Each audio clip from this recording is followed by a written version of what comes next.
வணக்கம். Welcome to mister review channel. இன்றைக்கி பார்த்திங்கன்னா கொஞ்சம் திறந்த வெளியில் பார்த்துக்கிட்டு நான் வீடியோ எடுக்கலாம், கொஞ்சம் ஃப்ரீயான இடத்துல ஃப்ரெஷ்ஷான இடத்துல பார்த்தா வீடியோ எடுக்கலாம் அப்படின்ட்டு கொஞ்சம் திறந்த வெளியில் பார்த்து வீடியோ எடுத்திருக்கோம். இன்றைக்கி பார்த்தா நம்ம பார்க்க போகிறது தமிழ் சினிமா செய்திகள்.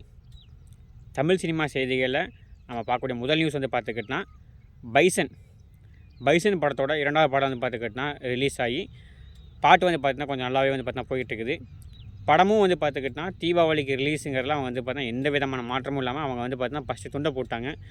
கன்ஃபார்மாக நாங்கள் தீபாவளிக்கு தான் வரோம் அப்படிங்கிற மாதிரி சொன்னதுனால பைசன் படம் தீபாவளிக்கு வரல எந்த விதமான இதுவுமே இல்லை. ஆனால் நம்ம பிரதீப் ரங்கனோட டியூடும் லைக்கும் பார்த்துக்கிட்டோன்னா தீபாவளிக்கு வர இருந்துச்சு பார்த்தீங்களா. அதில் பார்த்துக்கிட்டோன்னா இப்போ லைக் பார்த்துக்கிட்டோன்னா கொஞ்சம் பின்வாங்க போகிறதா பார்த்து தகவல் வந்துருக்குது. லைக் பார்த்துக்கிட்டோன்னா இன்னும் கொஞ்சம் ஷூட்டிங்ஸ் இருக்குது, ப்ளஸ் பார்த்தா ஒரு பாட்டு பார்த்தா எடுக்க வேண்டியிருக்கிறதுனால நாங்கள் பின்னாடி போய்க்கணும் அப்படின்ட்டு அவங்க பார்த்தீங்கன்னா பின்வாங்கதான் தகவல் வந்துருக்குது. அதனால் தீபாவளி ரேஸில் பார்த்தீங்கன்னா இப்போ பார்த்துக்கிட்டோன்னா கன்ஃபார்மாக பார்த்துக்கிட்டோன்னா பைசன் அண்ட் பார்த்துக்கிட்டோன்னா டியூடு பார்த்தா கன்ஃபார்மாக இருக்குது. அதில் பார்த்தா எந்த மாட்டு கருத்து இல்லை. அதே மாதிரி பிரதீப் ரங்கன் பார்த்துக்கிட்டோன்னா ரெண்டு படம் தான் பார்த்தா இயக்குனராக இயக்கியிருக்கா. அப்படி ஒன்று கோமாளி, இன்னொன்று பார்த்துக்கிட்டோன்னா இன்னொரு படம் இயக்கியிருந்தா. அப்படி ரெண்டு படமே பார்த்தா நல்ல ஹிட்டாக தான் போயிருந்துச்சு. அப்போ திடீர்னு பார்த்தீங்கன்னா ஒரு ஹீரோவை நடிக்க ஆரம்பிச்சதுக்கப்புறம் அவர்கிட்ட அந்த திறமை பார்த்தீங்கன்னா உள்ளே மங்கி போன மாதிரி தெரியுது. அவர் பார்த்தா கொஞ்சம் அப்பப்போ பார்த்தா இந்த இயக்கத்தையே பார்த்தா கொஞ்சம் கையெடுத்து தான் பார்த்தா ஒரு சிறந்த இயக்குனர் அப்படின்ட்டு மீண்டும் நிரூபித்தார்னா கொஞ்சம் நல்லாயிருக்கும் அப்படிங்கிறது தான் பல பேரோட எதிர்பார்ப்பாக இருக்குது.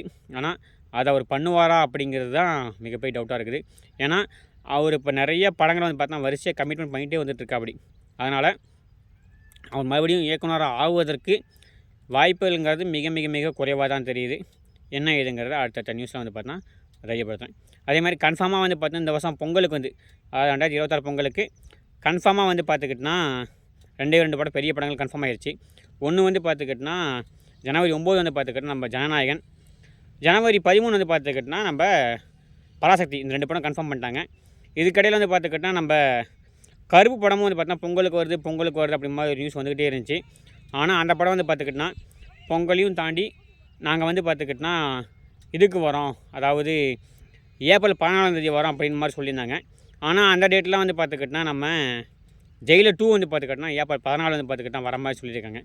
ஆனால் நேற்றுக்கு ரஜினி சார் பார்த்துக்கிட்டோன்னா கேரளாவில் ஷூட்டிங்கை முடிச்சுட்டு சென்னை வரும்போது பார்த்தா நிறைய பேர் மைக்கை எடுத்துகிட்டு போகும்போது அவர் பார்த்துக்கிட்டோன்னா கேட்ட கேள்வி பார்த்தீங்கன்னா படம் பார்த்துக்கிட்டோன்னா ஜூன் ஜூலையில் வந்துடுங்க அப்படின்ட்டுருக்கா. அப்படிங்கும்போது இந்த படம் பார்த்தீங்கன்னா ஏப்ரல் 14 வருமா அப்படிங்கிறது ஒரு கேள்விக்குறியாக தான் இருக்குது. ஆனால் தயாரிப்பு நிறுவனம் பார்த்துக்கிட்டோன்னா நம்ம ஏப்ரல் 14 வந்துடலாம் அப்படிங்கிற மாதிரி தான் பிளான் பண்ணியிருக்கிறதா ஒரு செய்தி. என்ன ஏதுங்கிறது அடுத்த அப்டேட்டாக சொல்கிறேன். ஆனால் ஜெயிலர் 2 பார்த்துக்கிட்டோன்னா பின்னோக்கி போகிறதுனால இப்போ கருடன் படத்துக்கு ஒரு மிகப்பெரிய பாசிட்டிவாக தெரியுது.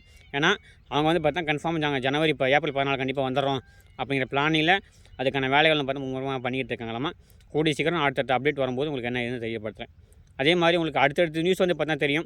நடிகர் கமல்ஹாசன் சார் பார்த்துக்கிட்டோன்னா அன்பரி படத்தை பார்த்தா அடுத்து இயக்க போகிறா. அப்படி இதுக்கடையில் பார்த்தா கல்கி படமும் பார்த்துக்கிட்டோன்னா பேரெலாம் பண்ணிக்கிட்டு இருக்கா. அப்படி இதில் எந்த படத்தை பார்த்தா இப்போ அதிக டேட் கொடுப்பாருன்னு பார்த்தா கல்கி பார்த்தீங்கன்னா மாதத்தில் பார்த்துக்கிட்டோன்னா 5 நாள் டேட் கொடுத்துருக்கா. அப்படி மாதத்தில் 5 நாள் டேட்டு ப்ளஸ் மீதி நாள் எல்லாமே பார்த்துக்கிட்டோன்னா இந்த அன்பரி படம் தான்.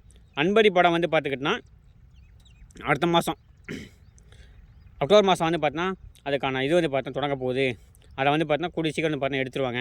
படம் டக்கு எடுத்துகிட்டு அதுக்கப்புறம் பார்த்தீங்கன்னா ரஜினிகாந்த் சாரும் கமல் சாரும் நடிக்கக்கூடிய படம் பார்த்தீங்கன்னா அடுத்த வருஷம் ஜூலையில் ஸ்டார்ட் பண்ணி அந்த படம் பார்த்தீங்கன்னா அதுக்கு அடுத்த வருஷம் பொங்கலுக்கு வர மாதிரி பிளானிங்கில் ஒரு பேச்சுவார்த்தை அடிபட்டுக்கிட்டு இருக்குது. அதையும் பார்த்தீங்கன்னா என்னன்னு சொல்கிறாங்க, நான் ஜூனில் ஸ்டார்ட் பண்ணாங்கன்னா படத்தை முடிக்க முடியாது, பொங்கலுக்கு கொண்டாட முடியாது. ஏன்னா அடுத்த 6 மாத கேப்பில் பார்த்துக்கிட்டோன்னா போஸ்ட் ப்ரொடக்ஷன் சீன் இருக்குது, ஏகப்பட்ட ஒர்க்கர்கள் இருக்கிறதுனால படத்தை பார்த்தீங்கன்னா அடுத்த வருஷம் 2028 பொங்கலுக்கு கொண்டு வருவாங்களா 2027 பொங்கலுக்கு கொண்டு வருவாங்களா அப்படிங்கிறது ஒரு டவுட்டு தான். படத்தை பார்த்தீங்கன்னா முன்னாடியே ஆரம்பித்தாங்கன்னா கண்டிப்பாக பார்த்தீங்கன்னா படம் சீக்கிரமாக ஒரு பொங்கலுக்கு வர எதிர்பார்க்கலாம். ஆனால் அடுத்த வருஷம் ஜூனுங்கிறம்போது 6 மாத கேப்பில் பார்த்தீங்கன்னா படம் பார்த்தீங்கன்னா சாத்தியமே இல்லாத ஒன்று. என்ன பண்ண போகிறாங்க அப்படிங்கிறது தெரியல. ஆனால் இந்த படத்தை இயக்க போகிற இயக்குனர் யார் அப்படின்னு ஒரு கேள்வி, மிகப்பெரிய கேள்வி நிலவிக்கிட்டே இருந்துச்சு. அது ஏன் யார் லோகேஷ் கனகராஜான்னு எதிர்பார்த்துக்கிட்டே இருந்தது. அதுக்கான வேலையெல்லாம் பார்த்தா மும்முரம் போயிட்டுருக்குங்க. லோகேஷ் கனகராஜுக்கு இப்போ கூலி படத்துக்கான டிஸ்கஷன் ரூம் நடந்துச்சு பார்த்தீங்களா, அந்த டிஸ்கஷன் ரூமே வந்து பார்த்தா மறுபடியும் கொடுத்து நீங்கள் வந்து பார்த்தா டெவலப் பண்ணுங்கள், படத்தை வந்து பார்த்துக்கிட்டா சிறப்பான படமாக கொண்டு வரணும், அதனால் நீங்கள் உட்காந்து பொறுமையாக காலியாக டெவலப் பண்ணுங்க அப்படின்ட்டு லோகேஷ் கனகராஜ் சாரை அங்கேயே விட்டாங்க. லோகேஷ் கனகராஜ் சார் வந்து பார்த்துக்கிட்டா படத்துக்கான வேலையை வந்து பார்த்தீங்கன்னா தீவிரப்படுத்திக்கிட்டு இருக்கு. அப்படி யார் யாரை பண்ணலாம், என்ன மாதிரி கதை கொண்டாடலாம், எந்த மாதிரி ஸ்கிரிப்ட் கொண்டாடலாம் அப்படின்ட்டு தீவிரமாக வந்து பார்த்தீங்கன்னா கதையில் வந்து பார்த்தீங்கன்னா ஆராய்ஞ்சு எந்த மாதிரி கதை ரெடி பண்ணலான்ட்டு ஒரு சிறப்பான கதை ரெடி பண்ணிக்கிட்டு இருக்கா. அப்படி அதனால் கதை சிறப்பான கதை வந்தால் கண்டிப்பாக வந்து பார்த்தீங்கன்னா கமல் சாரே வந்து பார்த்தீங்கன்னா ரஜினிகாந்த் சாரை பேசி இல்லை லோகேஷ் கனகராஜ் வச்சு பண்ணுவோம், கண்டிப்பாக இந்த டைம் நல்லா வருவார் பண்ணுவார் அப்படின்ட்டு ஒரு நம்பிக்கை பார்த்தீங்கன்னா அதுக்கான வேலைகள் பார்த்தீங்கன்னா மும்முரமாக பண்ணிக்கிட்டு இருக்குது. அதே மாதிரி இப்போ வடிவேல் சார் வந்து பார்த்துக்கிட்டோன்னா ஒரு டாக் அவுட் இருக்கா. அப்படி நம்ம இந்த படத்துக்கு வந்து பார்த்தோன்னா படத்தை வந்து பார்த்துக்கிட்டோன்னா ஒரு 10 ரிவ்யூஸ் வந்து பார்த்துக்கிட்டோன்னா படத்தோட இதவே கெடுத்து போடுறாங்க. ரிவ்யூஸ்னால் தான் வந்து பார்த்தோன்னா படமே ஓடுறதில்ல வைக்கிறதில்ல, அந்த 10 பேர்த்தையுமே வந்து பார்த்தா நாடு கிடைச்சா கூட நல்லாயிருக்கும் அப்படின்ட்டு சாடி இருக்கா. அப்படி அதுவும் இல்லாமல் வந்து பார்த்துக்கிட்டோன்னா படத்தோட இயக்குநர்களே வந்து பார்த்தா இந்த மாதிரி காசு கொடுத்து பண்ண சொல்கிறாங்க அப்படிங்கிறது சொல்கிறா. அப்படி இது வடிவேல் சார் இன்னமும் வந்து பார்த்தா கொஞ்சம் அப்டேட் ஆகணுமோ அப்படிங்கிற மாதிரி எனக்கு தோணுது. ஏன்னா எந்த விதமான ஒரு இயக்குனரும் பண்ண மாட்டான், தான் நஷ்டப்பட்டால் போதும் மற்றவங்க ஏன் நஷ்டப்படக்கூடாதுன்னு நினைக்கிற மாதிரி தான் இருப்பாங்க மற்ற எல்லாருமே. அப்படிப்பட்ட சூழ்நிலையில் எந்த ஒரு நடிகருமே எந்த ஒரு தயாரிப்பாளருமே அப்படி பண்ண மாட்டாங்க. ஆனால் இவர் அப்படி பண்ணிக்கிட்டு இருக்காரு வச்சுக்கிட்டு இருக்காரு அப்படின்னு தகவல் வந்திருக்குது. அவர் எதை வச்சு சொன்னார் அப்படிங்கிறது தெரியல. ஆனால் அதுக்கு வந்து பார்த்தா நாசர்னு பார்த்தா மறைமுகமாக சொல்லியிருக்கா. அப்படி சூப்பராக சொல்லியிருக்கா. அப்படி நீங்கள் வந்து பார்த்தா படத்தை விமர்சனம் பண்ணுங்கள், உங்களுக்கு வந்து பார்த்தா எல்லா உரிமையும் இருக்குது, ஆனால் ஒரு நடிகரை வந்து தனிப்பட்ட முறையில் விமர்சனம் பண்ணாதீங்க அப்படிங்கிறது பாராட்டுகள் வாழ்த்துக்கள் வரவேற்கப்பட வேண்டிய விஷயம் ஒன்று. அதே மாதிரி நம்ம ஜெயம் ரவி வந்து பார்த்துக்கிட்டோன்னா உங்களுக்கே தெரியும், ஒரு பக்கம் நடிகராக ஒரு பக்கம் இயக்குனராக ஒரு பக்கம் தயாரிப்பு நிறுவனமாக தொடங்கி அவர் மும்முரமாக வேலை பண்ணிக்கிட்டே இருக்கா. அப்படி நிறைய படங்கள் தயாரிக்க ஆரம்பிச்சிருக்கா. அப்படி நிறைய படங்கள் நடிச்சுக்கிட்டு இருக்கா. அப்படி பராசக்தியில் வேணும் பண்ணிக்கிட்டு இருக்கா. அப்படி இவர் வந்து பார்த்துக்கிட்டோன்னா அடுத்து என்ன படம் பண்ணார் அப்படின்னா பராசக்தியை முடிச்சுட்டு அடுத்து வந்து பார்த்தா இயக்கக்கூட இந்த படம் வந்து பார்த்தீங்களா கராத்தே பாபு, அந்த படம் தான் வந்து பார்த்துக்கிட்டா டேட் கட்டிருக்காங்க. பட் எனக்கு கொஞ்சம் கமிட்மெண்ட் இருக்கிறதுனால இதெல்லாம் முடிச்சுட்டு வந்துடுறேன், அவரே கொஞ்சம் வெயிட் பண்ணுங்கள் அப்படின்ட்டு அந்த படத்தை இயக்குனர் சொல்கிறதுனால படம் வந்து பார்த்தா நான் கொஞ்சம் தள்ளி போகுமோ அப்படிங்கிற மாதிரி தான் தெரியுது. அதே மாதிரி உங்களுக்கே தெரியும், கண்ணன் ரவி சார் வந்து பார்த்துக்கிட்டோன்னா ஒரு மிகப்பெரிய தயாரிப்பாளர். அவர் வந்து பார்த்துக்கிட்டோன்னா யாரை கேட்டாலும் பார்த்தா படம் பண்ணலாம் வாக்குறுதி கொடுத்துரும். அப்படி தான் வந்து பார்த்திங்கன்னா நம்ம வடிவேல் சாரையும் பிரபுதேவாவையும் வச்சு ஒரு படம் பண்ண போகிறோம் அப்படின்ட்டு ஒரு இது சொல்லியிருந்தாங்க.